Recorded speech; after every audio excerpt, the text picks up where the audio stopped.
அஸ்ஸலாமு அலைக்கும் வரஹமத்துல்லாஹி வபர்காத்துஹு. அல்ஹம்துலில்லாஹி ரபில் ஆலமீன்.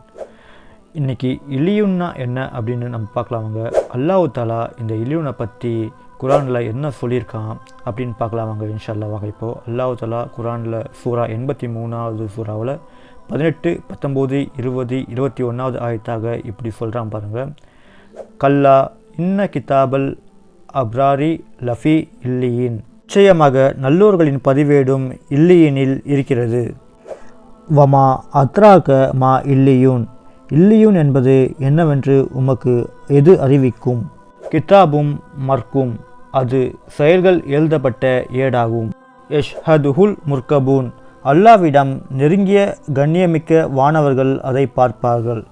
அல்லாஹ் தஆலா இதை பற்றி தாங்க திருக்குறானில் சொல்லியிருக்கான். இந்த இல்லியூன் என்ற ஏட்டில் இந்த உலகத்தில் நம்ம வாழும்போது என்ன நற்செயல்கள்லாம் செய்கிறோமோ அல்லாஹ் தஆலாவும் நபிகள் நாயகம் ஸல்லல்லாஹு அலைஹி வஸல்லம் அவர்கள் சொல்லி காட்டி தந்த சுன்னத்தான வழிமுறைகளையும் யாரெல்லாம் பின்பற்றி நடக்கிறாங்களோ அல்லாஹ் தஆலா அவர்களுடைய செயல்கள் அனைத்தையும், நன்மையாக செய்கிற செயல்கள் அனைத்தையும் இந்த இல்லியுன்ற ஏற்றில் தான் பதிவு செஞ்சு வச்சுருப்பானா. இதை நம்ம மட்டும் இல்லை, மலக்குமார்களும் இந்த ஏட்டை பார்ப்பாங்களாம் அப்படின்னு அல்லாஹ் தஆலா தான் இறக்கிய திருமறை குர்ஆனில் சொல்லி காட்டுறாங்க. இன்ஷா அல்லாஹ் இந்த உலகத்தில் நம்ம வாழும்போதே நன்மையான காரியங்களை செஞ்சு நாளை நல்லவர்களோடு மறுமையில் நம்ம இருப்போம் இன்ஷா அல்லாஹ். அல்லாஹ் தஆலா அதற்கு உங்களுக்கும் எனக்கும் நம் அனைவருக்கும் அருள் புரிவானாக. அஸ்ஸலாமு அலைக்கும் வரஹமத்துல்லாஹி வபர்காத்துஹு.